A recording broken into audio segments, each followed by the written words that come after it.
সুপ্রিয় ছাত্রছাত্রীবৃন্দ, আসসালামু আলাইকুম। আমি মোহাম্মদ মুস্তাফিজুর রহমান খান, প্রভাষক রসায়ন, চাঁদপুর সরকারি কলেজ। তোমাদের সাথে আবার জৈব রসায়ন নিয়ে আজকে কিছু কথা বলার জন্য এসেছি। তোমরা গত দুইটি ক্লাসে জৈব যৌগের নামকরণ এবং পরবর্তীতে সমানতা নিয়ে দেখেছ। আজকে আমরা নতুন একটি টপিক আরম্ভ করতে চাচ্ছি, সেটি হচ্ছে বন্ধনের বিভাজন। অর্থাৎ আমরা জৈব রসায়নে যে বন্ধনগুলো দেখব, সেই বন্ধনগুলো প্রধানত সমযোজী বন্ধন। এখন এই সমযোজী বন্ধনগুলোর বিভাজন কিভাবে হয় সেটি নিয়ে আমাদের প্রথমে একটু জানতে হবে। দেখো, আমি বোর্ডের মধ্যে কিছু জিনিস লিখে রেখেছি। বন্ধনের বিভাজনকে আমরা প্রধানত দুইটি ভাগে ভাগ করতে পারি। একটি হচ্ছে সুষম বিভাজন আর একটি হচ্ছে বিষম বিভাজন। আচ্ছা, শুরু করছি সুষম বিভাজন দিয়ে। সুষম নামের মধ্যেই বোঝা যাচ্ছে যে বন্ধনটা যখন সমান ভাগে ভাগ হয়।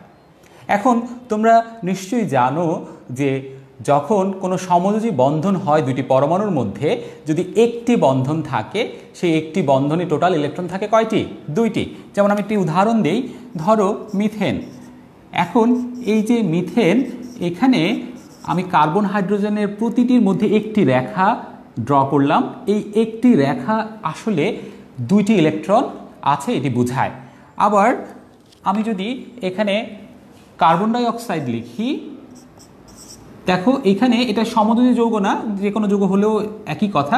এখানে আমার দুইটি রেখা আছে, দুইটি রেখা মানে টোটাল এখানে চারটি ইলেকট্রন বিদ্যমান, 2 + 2। আচ্ছা, তাহলে এখন সুষম বিভাজনের ক্ষেত্রে কি হওয়া উচিত? এই যে দুইটি ইলেকট্রন আছে, এই দুইটি ইলেকট্রনের ঠিক মাঝখানে যদি বিভাজন হয়, আমি যদি ডট চিহ্ন দিয়ে এই দুটি ইলেকট্রনকে বোঝানোর চেষ্টা করি, তাহলে সে একটি ইলেকট্রন নিয়ে যাবে আর এই কার্বন একটি ইলেকট্রন তার নিজের কাছে রাখবে। তাহলে আমরা কি বলতে পারি? আবার বলছি, সুষম বিভাজন হচ্ছে যখন কোনো সমযোজী বন্ধনের ঠিক মাঝখান বরাবর ভাঙন হয় এবং সেই ভাঙনের ফলে প্রত্যেকটি প্রজাতি একটি করে ইলেকট্রন তার নিজের কাছে রেখে দেয় বা নিজের কাছে থাকে, তখন সেটিকে বলা হবে সুষম বিভাজন। এখন এই সুষম বিভাজনের ফলে কি উৎপন্ন হয়? উৎপন্ন হয় ফ্রি রেডিকেল বা মুক্ত মূলক। যেমন আমি যদি উপরে যে মিথেন লিখেছি, সেটিকে যদি আমি সুষম বিভাজন দিয়ে দেখাই, তাহলে এই মিথেন থেকে আমার এরকম একটা ফ্রি রেডিকেল উৎপন্ন হবে, যেটাকে বলা হচ্ছে মিথাইল ফ্রি রেডিকেল। আমরা গত ক্লাসে মিথাইল মূলক দেখেছি CH3, আর এখন এখানে মিথাইলের জায়গায় যেহেতু ডট চিহ্ন, এটাকে আমরা অনেক সময় ডট চিহ্ন বলি, বা একটি ইলেকট্রন আছে, তাই আমরা এটাকে বলবো ফ্রি রেডিকেল। এছাড়াও আমার এখানে একটা হাইড্রোজেন ফ্রি রেডিকেল উৎপন্ন হবে। তাহলে আমি আবার বলছি, বন্ধনের বিভাজনের প্রথম অংশটি হচ্ছে সুষম বিভাজন। সুষম বিভাজনের ফলে ফ্রি রেডিকেল বা মুক্ত মূলক সৃষ্টি হয়। সেটাকে আমরা সাধারণত মোটা করে ডট চিহ্ন দিয়ে দেখিয়ে থাকি। এই ডট চিহ্নটা আমরা অনেক সময় একটু উপরে দেই, কিন্তু বইগুলোতে তোমরা দেখবে এটা ঠিক মাঝখান বরাবর দেওয়া থাকে, কিন্তু আমরা লেখার সময় অনেক সময় একটু এরকম উপরে দেই। অ্যাকচুয়ালি দুইটাকেই সঠিক হিসাবে ধরা হয়ে থাকে। এখন এই যে ফ্রি রেডিকেল উৎপন্ন হলো, সেই ফ্রি রেডিকেলগুলো জৈব যৌগের জন্য আমরা চিন্তা করব। যেটা অজৈব অংশ, সেটার জন্য আমরা এটা আপাতত এই জায়গায় বিবেচনায় আনব না। তাহলে দেখো, আমরা এখানে টারশিয়ারি ফ্রি রেডিকেল পেতে পারি। টারশিয়ারি, যেটাকে আমরা লেখার সময় 3 ডিগ্রি লিখে থাকি। টারশিয়ারি কেন? এখানে কার্বন অন্য 3টি কার্বনের সাথে সরাসরি যুক্ত। দেখো, এই কার্বনটি এখানে, এই প্রথমে একটি কার্বন, এই আরেকটি কার্বন, এই আরেকটি কার্বন, 3টি কার্বনের সাথে সরাসরি যুক্ত, তাই এটাকে টারশিয়ারি ফ্রি রেডিকেল বলা হচ্ছে। এটি হচ্ছে সেকেন্ডারি, যেটাকে আমরা 2 ডিগ্রি দিয়ে লিখি, সেকেন্ডারি ফ্রি রেডিকেল। দেখো, এই কার্বন 1, 2, দুইটি কার্বনের সাথে সরাসরি যুক্ত, তাই এটি সেকেন্ডারি ফ্রি রেডিকেল। এটি হচ্ছে প্রাইমারি, একটি কার্বনের সাথে যুক্ত এই ফ্রি রেডিকেলটি, তাই এটিকে প্রাইমারি বা 1 ডিগ্রি ফ্রি রেডিকেল বলা হচ্ছে। এবং সর্বশেষ একটি হচ্ছে মিথাইল মুক্তমূলক বা মিথাইল ফ্রি রেডিকেল। এটি সাথে এই কার্বনটির সাথে অন্য কোনো কার্বন নেই, তাই এটিকে সিম্পলি আমরা মিথাইল মুক্তমূলক বলবো। আচ্ছা, এইবার দেখো বিষম বিভাজন। নাম থেকে বোঝা যাচ্ছে যে বিভাজনটা কি হবে না, সুষমভাবে হবে না। আচ্ছা, তাহলে তোমরাই এখন বলো যে যদি একটা বন্ধনের দুইটা ইলেকট্রনের বিষম বিভাজন করতে হয় তাহলে কি করা উচিত? দুইটা ইলেকট্রন আছে, তাহলে একজন দুইটা ইলেকট্রন নিবে, আরেকজনকে দিব না, তাহলে তো জিনিসটা বিষম হচ্ছে, ইমব্যালেন্স অবস্থা তৈরি হচ্ছে। হ্যাঁ, তাহলে বিষম বিভাজনে আমরা বন্ধনের দুইটি ইলেকট্রন যখন একজন টেনে নিয়ে আসবে তখন সেটাকে আমরা বলবো বিষম বিভাজন। এখন এই বিষম বিভাজনটা দুইভাবে তাহলে হতে পারে। কিরকম? যেমন ধরো যে আমার মিথাইল ক্লোরাইড, তাহলে এই ক্ষেত্রে বিষম বিভাজনে কে দুইটা ইলেকট্রন তার নিজের দিকে টেনে নিয়ে আসতে পারবে? যার তড়িৎ ঋণাত্মকতা বেশি। তাহলে কার্বনের এবং ক্লোরিনের মধ্যে যদি আমরা তাকাই তাহলে ক্লোরিনের তড়িৎ ঋণাত্মকতার মান বেশি, তাহলে দোনোটা ইলেকট্রন সে নিয়ে আসবে। যদি সে দুইটা ইলেকট্রন নিয়ে আসে তাহলে এখানে আমার বিষম বিভাজনে কার্বনের উপর হবে মাইনাস, কার্বনের উপর হবে প্লাস, যেহেতু কার্বন থেকে দোনোটা ইলেকট্রন ক্লোরিন টেনে নিয়ে যাচ্ছে, আর ক্লোরিনের উপরে হবে মাইনাস, কারণ বন্ধনের দুইটা ইলেকট্রন। অ্যাকচুয়ালি বন্ধনে দুইটি ইলেকট্রন থাকলেও ক্লোরিনের উপর কেন একটি মাইনাস? খেয়াল করো, এই দুইটি ইলেকট্রনের মধ্যে একটি ইলেকট্রন ক্লোরিনের আগ থেকেই ছিল, সে অতিরিক্ত কার্বনের এই ইলেকট্রনটিকে, ক্লোরিন কার্বনের এই ইলেকট্রনটিকে অতিরিক্ত তার নিজের দিকে টেনে নিয়েছে, তাই এখানে ক্লোরিন একটি অতিরিক্ত ইলেকট্রন পাওয়ার কারণে ক্লোরিন মাইনাস বা -1। আবার একইভাবে কার্বনের এই একটি ইলেকট্রন এখান থেকে সে ক্লোরিনকে দিয়ে দিয়েছে, তার মানে তার একটি ইলেকট্রনের ঘাটতি, তাই কার্বনের উপর একটি প্লাস। অর্থাৎ যদিও দুইটি ইলেকট্রন যে কোনো একজন নিয়ে যাচ্ছে, কিন্তু আমরা প্লাস কিংবা মাইনাস চার্জ দিব একটি করে, কেননা ওই দুইটির মধ্যে পূর্ব থেকেই প্রত্যেকের একটি করে ইলেকট্রন ছিল। আচ্ছা, এখন তাহলে আমার যেই অংশটা তৈরি হলো সেটা হচ্ছে একটা ক্যাটায়ন। দেখো, এটা একটা ক্যাটায়ন, প্লাস মানে ক্যাটায়ন। তাহলে জৈব যৌগ হচ্ছে কার্বনের যৌগ, আমরা এখানে মেনলি কার্বন নিয়ে কথাবার্তা বলবো। তার মানে আমরা ক্যাটায়নের আগে সিম্পলি কার্বন কথাটা অ্যাড করে দিতে পারি, কার্বন যোগ ক্যাটায়ন, আরেকটু সংক্ষেপে বললে কার্বো ক্যাটায়ন। তাহলে আমরা এখানে লিখছি কার্বো ক্যাটায়ন। আচ্ছা, এটাকে আবার অনেকে একটু সংক্ষেপে বলে থাকেন কার্বোনিয়াম আয়ন, অর্থাৎ কার্বো ক্যাটায়ন আর কার্বোনিয়াম আয়ন হচ্ছে একই কথা, কার্বোনিয়াম আয়ন। আচ্ছা, তাহলে এটা হচ্ছে কার্বোনিয়াম আয়ন। এবার আমরা আরেকটি উদাহরণের দিকে যাই। ধরো এখানে কার্বনের সাথে যদি ম্যাগনেসিয়াম থাকে, যেমন মিথাইল ম্যাগনেসিয়াম ক্লোরাইড, তাহলে ম্যাগনেসিয়ামের তড়িৎ ঋণাত্মকতা কার্বনের থেকে অনেক কম।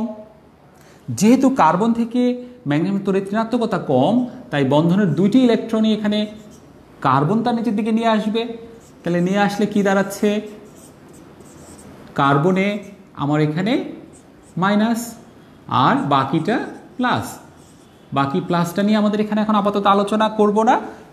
তাহলে দেখো, আগের নিয়ম অনুযায়ী ওটা ছিল কার্বো ক্যাটায়ন, এইটা একটি অ্যানায়ন আছে কার্বন, তাহলে হবে কার্বো অ্যানায়ন, বা অনেকে এটাকে বলে থাকে কার্বানায়ন।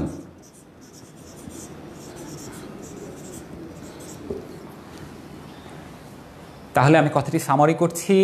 বন্ধনের জৈব যৌগে বন্ধনের বিষম বিভাজনের ফলে কার্বনের উপর দুই ধরনের চার্জ সৃষ্টি হতে পারে, একটি হচ্ছে কার্বো ক্যাটায়ন, আরেকটি হচ্ছে কার্বো অ্যানায়ন।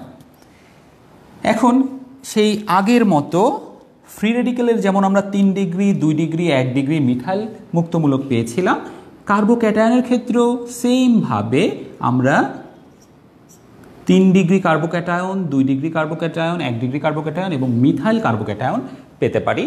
এবং একইভাবে কার্বো অ্যানায়নের ক্ষেত্রেও 3 degree কার্বো anion, 2 degree কার্বো anion, 1 degree কার্বো anion এবং মিথাইল কার্বো অ্যানায়ন বা কার্বানায়ন পেতে পারি। তাহলে আমরা বন্ধনের বিভাজনের টাইপস এবং তাদের উদাহরণগুলো ডিটেল দেখতে পেলাম। এবার দেখো, আমি এখানে একটি কথা লিখেছি, স্থিতিশীলতার ক্রম। অর্থাৎ এই যে প্রজাতিগুলো উৎপন্ন হলো, এদের মধ্যে কে কেমন স্থিতিশীল। দেখো, এখানে 3টি শব্দ তোমরা পাবে, পরীক্ষা অনেক সময় এটা আসে: স্থিতিশীলতা, সক্রিয়তা। প্রথম কথা হচ্ছে যে যত স্থিতিশীল তার সক্রিয়তা তত কম না বেশি? দেখো, সে খুব স্থিতিশীল, তাহলে কি তার সক্রিয়তা হবে কম। যার সক্রিয়তা বেশি তার স্থিতিশীলতা কম। তার মানে স্থিতিশীলতা এবং সক্রিয়তা হচ্ছে ব্যস্তানুপাতিক। আচ্ছা, আরেকটা হচ্ছে আভ্যন্তরীণ শক্তি। যার সক্রিয়তা যত বেশি তার আভ্যন্তরীণ শক্তি তত বেশি। দেখো, সক্রিয়তা বেশি তার মানে কি সে খুব চটপটে, সে খুব মুভ করতে পারে। তাহলে কখন সে মুভ করতে পারবে? যদি তার ভিতরে শক্তি বেশি থাকে, আভ্যন্তরীণ শক্তিটি যদি বেশি থাকে, তাহলে তার কি হবে? মুভমেন্টটা বাড়বে। তাহলে আমি আবার বলছি, স্থিতিশীলতা আর সক্রিয়তা হচ্ছে ব্যস্তানুপাতিক, সক্রিয়তা এবং আভ্যন্তরীণ শক্তি হচ্ছে সমানুপাতিক। তাহলে স্থিতিশীলতা আর আভ্যন্তরীণ শক্তি কি হবে? যার স্থিতিশীলতা যত বেশি তার আভ্যন্তরীণ শক্তি তত কম। আভ্যন্তরীণ শক্তি কম বলেই তার স্থিতিশীলতা বেশি। তো যাই হোক, এই কথাগুলো তোমরা কনফিউজড হও না, কারণ পরীক্ষায় অনেক সময় আমি লিখেছি স্থিতিশীলতার ক্রম, তোমাকে হয়তো পরীক্ষায় দিবে সক্রিয়তার ক্রম। তাহলে স্থিতিশীলতার ক্রম আর সক্রিয়তার ক্রম এক হবে না। কিংবা আমি দিয়েছি স্থিতিশীলতার ক্রম, তোমাকে হয়তো পরীক্ষা দিতে পারে আভ্যন্তরীণ শক্তির ক্রম। তা আমি একটি দেখিয়ে দিচ্ছি, বাকিগুলো তোমরা আমার পূর্বের কথা থেকে চিহ্নটি চেঞ্জ করে নেবে। আমি এখন এই জায়গায় গ্রেটার দেন অথবা লেস দেন চিহ্ন দিব এই 4টি প্রজাতির মধ্যে। সেমভাবে কার্বোক্যাটায়ন এবং কার্বো অ্যানায়নের ক্ষেত্রেও সেই কাজটি করব। আচ্ছা, তাহলে আমরা একটু উপর থেকে লেখা মুছে দেই আমার আলোচনার সুবিধার জন্য। দেখো, 3 ডিগ্রি কার্বোক্যাটায়ন। আমরা জানি যে মিথাইল গ্রুপ ইলেকট্রন বিকর্ষী গ্রুপ, অর্থাৎ সে কী করে? তার পার্শ্ববর্তী পরমাণুতে সাধারণত ইলেকট্রন দিয়ে থাকে। আচ্ছা, কেন দেয় একটু আমরা যদি দেখি। ধরো এটা হচ্ছে মিথাইল, তাহলে এখানে তোমার এই যে হাইড্রোজেন, এই হাইড্রোজেনের তড়িৎ ঋণাত্মকতা হচ্ছে 2.1 আর কার্বনের হচ্ছে 2.5, প্রত্যেকটাই 2.1 হাইড্রোজেন। তাহলে যার তড়িৎ ঋণাত্মকতা বেশি তার দিকে ইলেকট্রন ঘনত্ব কিছুটা শিফট হবে। তার মানে এই মিথাইল গ্রুপটির মধ্যে কার্বন 3টি হাইড্রোজেন থেকে অল্প অল্প করে ইলেকট্রন ঘনত্ব পাবে। পাওয়ার কারণে তার কি হবে? কেন্দ্রীয় কার্বনে কিছুটা ইলেকট্রন ঘনত্ব এখানে বেড়ে যাবে। এই মিথাইলের কার্বনে ইলেকট্রন ঘনত্ব কিছুটা বেড়ে যাবে। তখন এই কার্বন সে যদি অন্য আরেকটি কার্বনের সাথে যুক্ত থাকে, যেমন এই যে দেখো এইখানে 3টি মিথাইল আছে, এই 3টি মিথাইল অন্য একটি কার্বনের সাথে যুক্ত। তাহলে এখন তুমি চিন্তা করো, এই কার্বনের মধ্যে কিন্তু ইলেকট্রন ঘনত্ব এই 3 জনের কাছ থেকে পাওয়ার কারণে কিছুটা বেশি, এই কার্বনও কিছুটা বেশি, এই কার্বনও কিছুটা বেশি। তাহলে এই 3 কার্বনই তখন কি করবে? এই ক্ষেত্রে যে কেন্দ্রীয় কার্বনটি আছে তার দিকে কিছুটা ইলেকট্রন ঘনত্ব দিবে। তাহলে এ থেকে আমরা বুঝতে পারলাম যে যখন মিথাইল মূলকগুলো অন্য কোনো কার্বনের সাথে যুক্ত থাকছে তখন তারা কি করে? ইলেকট্রন ঘনত্ব ওই কার্বনকে কিছুটা শিফট করে। তাহলে 3 ডিগ্রি ফ্রি রেডিকেলের ক্ষেত্রে 3 জন তাকে ইলেকট্রন ঘনত্ব দিবে, 2 ডিগ্রিতে 2 জন দিবে আর 1 ডিগ্রিতে 1 জন দিবে।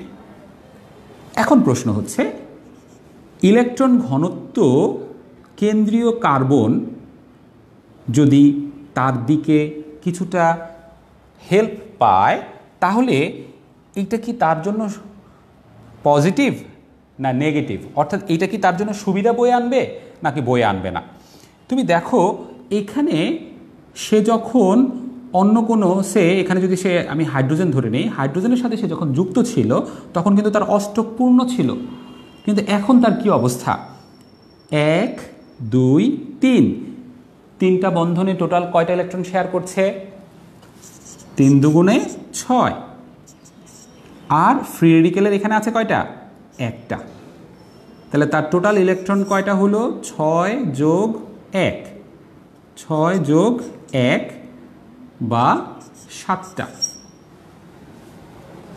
তাহলে সে কি অষ্টকের খুব কাছাকাছি, আর একটা ইলেকট্রন যদি হতো তাহলে সে অষ্টক পূর্ণ হতো, তার মানে তার ইলেকট্রনের প্রতি কি আছে, চাহিদা আছে।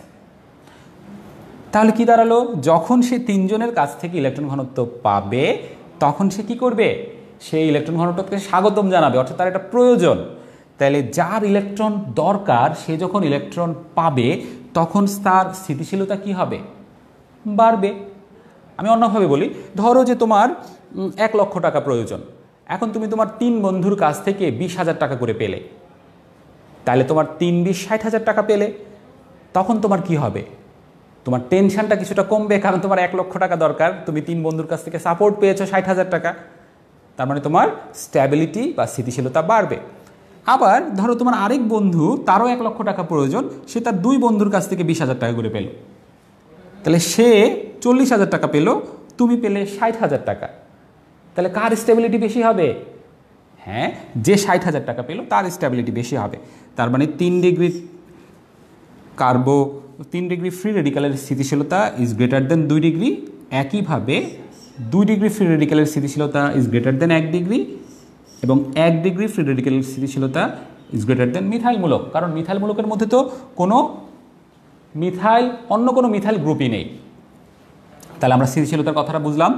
এখন তোমাকে যদি বলা হয় সক্রিয়তা বললে কিন্তু যার আভ্যন্তরীণ শক্তি বেশি, তাহলে এটার স্থিতিশীলতা বেশি হচ্ছে 3 ডিগ্রিটা, এটার আভ্যন্তরীণ শক্তি হচ্ছে সবচেয়ে কম, অর্থাৎ এখানে যদি আমার সক্রিয়তার ক্রম বলতো, সক্রিয়তা কথাটা যদি এখানে থাকতো তাহলে এই চিহ্নটা টোটালি চেঞ্জ হয়ে যেত।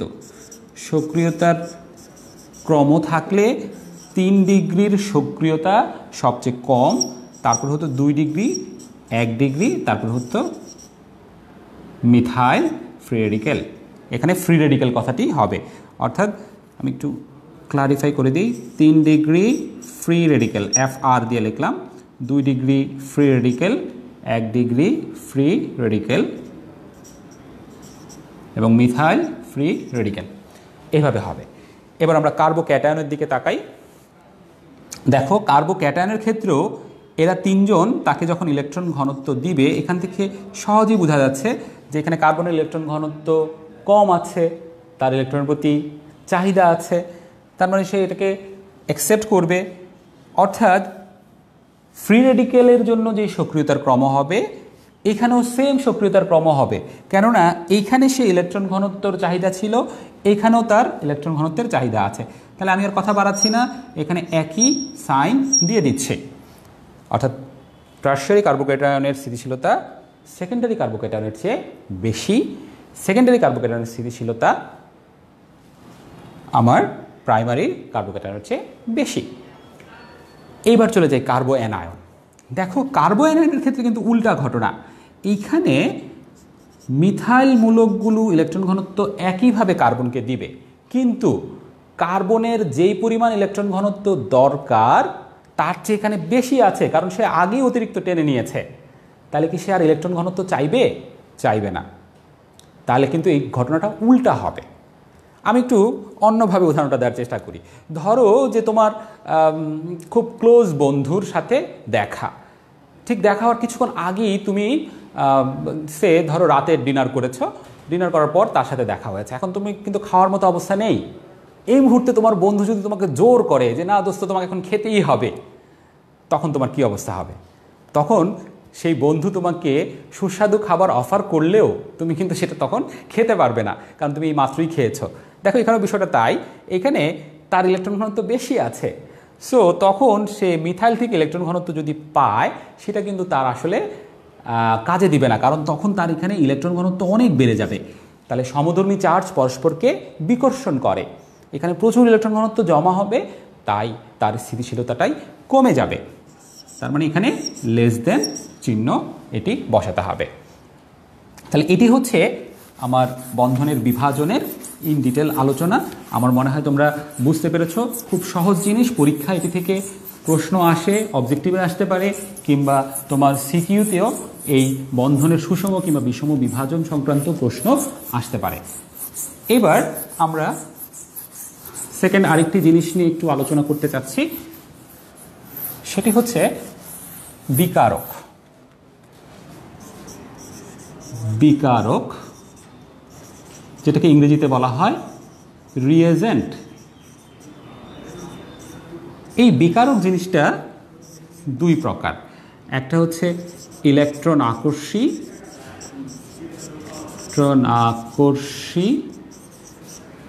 বিকারক, যেটাকে ইংরেজিতে বলা হয় ইলেকট্রোফাইল, এবং আরেকটি হচ্ছে কেন্দ্রাকর্ষী বিকারক।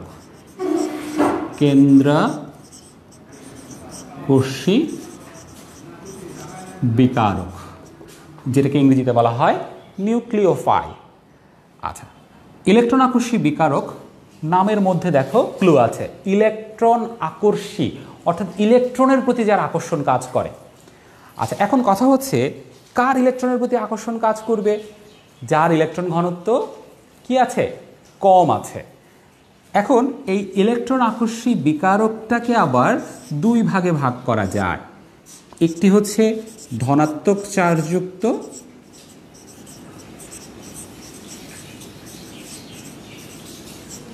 ইলেকট্রন আকর্ষী বিকারক, যেমন ধরো H+, অর্থাৎ খুব সহজভাবে বললে যে সকল প্রজাতির উপরে ধনাত্মক চার্জ থাকবে তারাই হচ্ছে ধনাত্মক চার্জযুক্ত ইলেকট্রন আকর্ষী বিকারক। সিম্পলি ধনাত্মক চার্জ থেকে তোমরা এটা বুঝতে পারবে। আরেকটি হচ্ছে চার্জ নিরপেক্ষ, চার্জ নিরপেক্ষ ইলেকট্রোফাইল।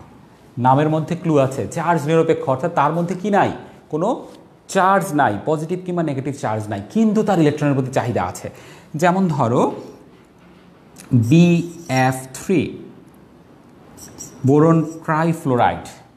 এটাকে আমি যদি একটু ভেঙে লিখি তাহলে তোমাকে বুঝতে সুবিধা হবে। আমি বোরন আর ফ্লোরিনগুলো লিখি। বোরনের বাইরে 3টা ইলেকট্রনকে আমি ডট চিহ্ন দিয়ে দেখাই, আর ফ্লোরিনের বাইরে 7টা ইলেকট্রন, 1 2 3 4 5 6 7, আমি এগুলোকে ক্রস চিহ্ন দিয়ে দেখাচ্ছি। আমি বোঝানোর চেষ্টা করছি কেন সে চার্জ নিরপেক্ষ কিন্তু তার ইলেকট্রনের প্রতি চাহিদা আছে। তাহলে যেটা কমন ইলেকট্রন সেটা দুইজনের জন্যই কাউন্ট হবে। ফ্লোরিনের তাহলে 7 1 8টি ইলেকট্রন প্রত্যেক ক্ষেত্রেই, আর বোরনের এই 2 2 2, অর্থাৎ বোরনের আছে 6টি ইলেকট্রন। তার মানে কি অষ্টপূর্ণ হতে তার আরও 2টি ইলেকট্রন প্রয়োজন। অর্থাৎ BF3 দেখতে তাকে চার্জ নিরপেক্ষ মনে হচ্ছে, কিন্তু তার অ্যাকচুয়ালি ইলেকট্রনের প্রতি চাহিদা আছে। তাহলে যে সকল যৌগের মধ্যে কোনো চার্জ থাকে না কিন্তু তার কেন্দ্রীয় পরমাণুতে ইলেকট্রনের ঘাটতি আছে, তারা হচ্ছে চার্জ নিরপেক্ষ ইলেকট্রন আকর্ষী বিকারক। তাহলে তোমার বোরন হচ্ছে, আমরা যদি পর্যায় সারণীর দিকে তাকাই তাহলে বোরন 5 মানে হচ্ছে, তাহলে সে তোমার পি ব্লক মোলের মধ্যে আছে। বোরনের ঠিক নিচে আছে কে? অ্যালুমিনিয়াম। আবার হ্যালোজেনগুলো হচ্ছে 7 A, তাহলে হ্যালোজেনের নিচে আছে কে? ফ্লোরিনের নিচে আছে কে? Chlorine, bromine, iodine. তাহলে অ্যালুমিনিয়াম ক্লোরাইডও হচ্ছে কি? একটি চার্জ নিরপেক্ষ ইলেকট্রন আকর্ষী বিকারক। অর্থাৎ তুমি এখানে যে কোনো একটি হ্যালোজেন দিতে পারো, আর এখানে বোরন পরিবারের যে কোনো একটি মৌল দিতে পারো, ওরা প্রত্যেকেই হচ্ছে চার্জ নিরপেক্ষ ইলেকট্রোফাইল। এছাড়া ডি ব্লক মৌলগুলো চার্জ নিরপেক্ষ ইলেকট্রোফাইল। কিভাবে? ডি ব্লক মৌলগুলোর বাইরে ফাঁকা ডি অরবিটাল যদি থাকে তাহলে সেই ফাঁকা ডি অরবিটালে সেই ইলেকট্রন নিতে পারে। আবার ডিব্লকভুক্ত অনেকগুলো যৌগই হচ্ছে চার্জ নিরপেক্ষ ইলেকট্রোফাইল, যেমন ধরো ফেরিক ক্লোরাইড, ফেরিক ব্রোমাইড ইত্যাদি। এরা হচ্ছে চার্জ নিরপেক্ষ ইলেকট্রোফাইল। এবার আমরা কেন্দ্রাকর্ষী বিকারকের দিকে যাই। এটিও আগেরটির মতো দুই প্রকার, একটা হচ্ছে ঋণাত্মক চার্জযুক্ত, তাহলে ঋণাত্মক চার্জযুক্ত একদম ধনাত্মক চার্জযুক্তের মতোই হবে। এখানে উপরে কি থাকবে? অ্যানায়ন বা মাইনাস চার্জ থাকবে। তাহলে যে কোনো মাইনাস চার্জযুক্ত বিকারকগুলোই হচ্ছে ঋণাত্মক চার্জযুক্ত কেন্দ্রাকর্ষী বিকারক। খেয়াল করো এটাকে কেন কেন্দ্রাকর্ষী বলা হচ্ছে, কেন্দ্রের প্রতি আকর্ষণ। তাহলে কেন্দ্রে কি থাকে? কেন্দ্রে থাকে ধনাত্মক চার্জ। তাহলে ধনাত্মক চার্জের আকর্ষণ কার প্রতি থাকবে? ঋণাত্মক চার্জের প্রতি। বা উল্টাভাবে বললে ঋণাত্মক চার্জযুক্ত বিকারকের আকর্ষণ কোথায় থাকবে? ধনাত্মক নিউক্লিয়াসের প্রতি। এই জন্য এটাকে বলা হচ্ছে কেন্দ্রাকর্ষী বিকারক। এবার আমরা দ্বিতীয়টি দেখি, এক্ষেত্রেও হবে চার্জ নিরপেক্ষ। আচ্ছা, চার্জ নিরপেক্ষ কেন্দ্রাকর্ষী বিকারক, যেমন ধরো অ্যামোনিয়া। দেখো একটা সূক্ষ্ম পার্থক্য আছে, চার্জ নিরপেক্ষ দুই ক্ষেত্রেই চার্জ নিরপেক্ষ কথা আছে। অ্যামোনিয়ার বহিস্থ স্তরে 5টি ইলেকট্রন আছে, হাইড্রোজেনের 1টি ইলেকট্রন আছে।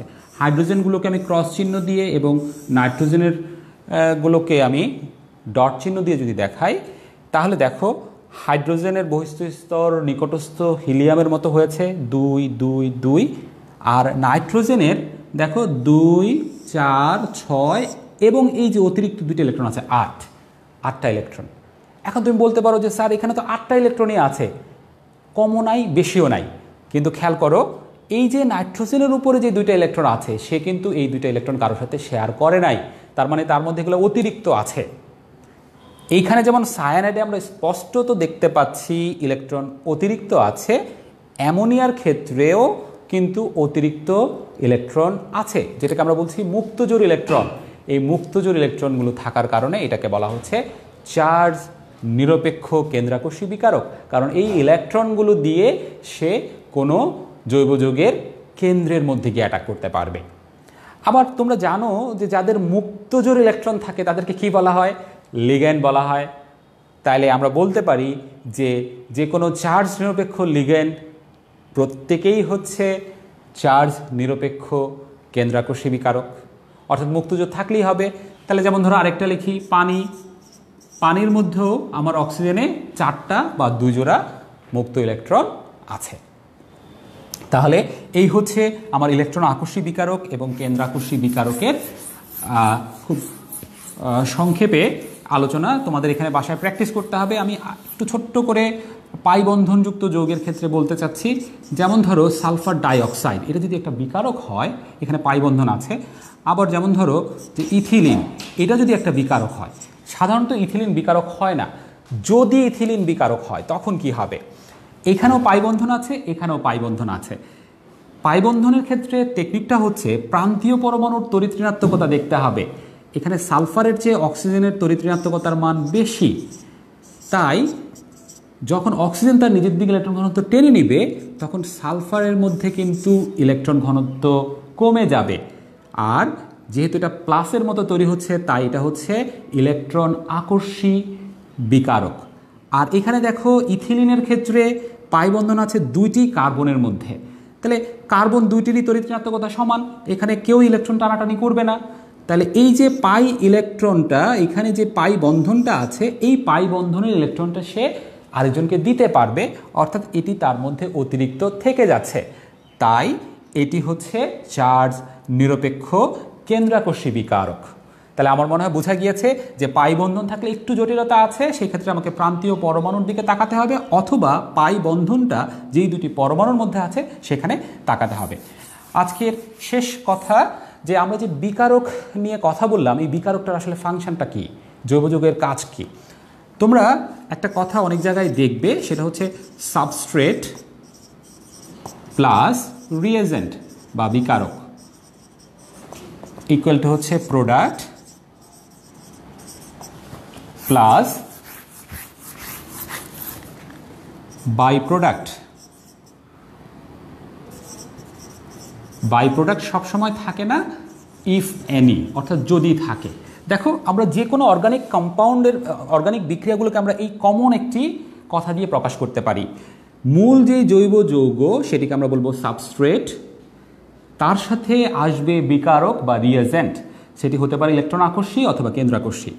এই দুইটির বিক্রিয়ার ফলে উৎপন্ন হবে অবশ্যই প্রোডাক্ট, আর বাই প্রোডাক্ট হচ্ছে উপজাত, সেটা কোনো কোনো ক্ষেত্রে থাকবে কখনো থাকবে না, তাই এটা লিখেছি ইফ এনি, যদি থাকে। তাহলে এই শব্দটা তোমাদের কারো কারো একটু কনফিউশন মনে হতে পারে। এটা সহজ কথা, সাবস্ট্রেট। সাবস্ট্রেট মানে কি? মূল জৈব বিক্রিয়ক।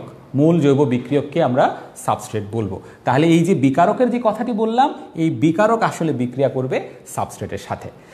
তো যাই হোক, তাহলে আমরা এখানে সুপ্রিয় শিক্ষার্থীবৃন্দ, আমরা জৈব বিক্রিয়া কীভাবে সংগঠিত হয় সেই সম্পর্কিত কিছু ক্ষুদ্র আলোচনা করলাম। আমরা পরবর্তী ক্লাসগুলোতে দেখব যে রাসায়নিক জৈব যৌগের যে রাসায়নিক বিক্রিয়াগুলো আছে সেগুলো 4 ধরনের এবং তাদের ডিটেল আমরা দেখব এবং আরও বেশ কিছু বিক্রিয়া দেখব।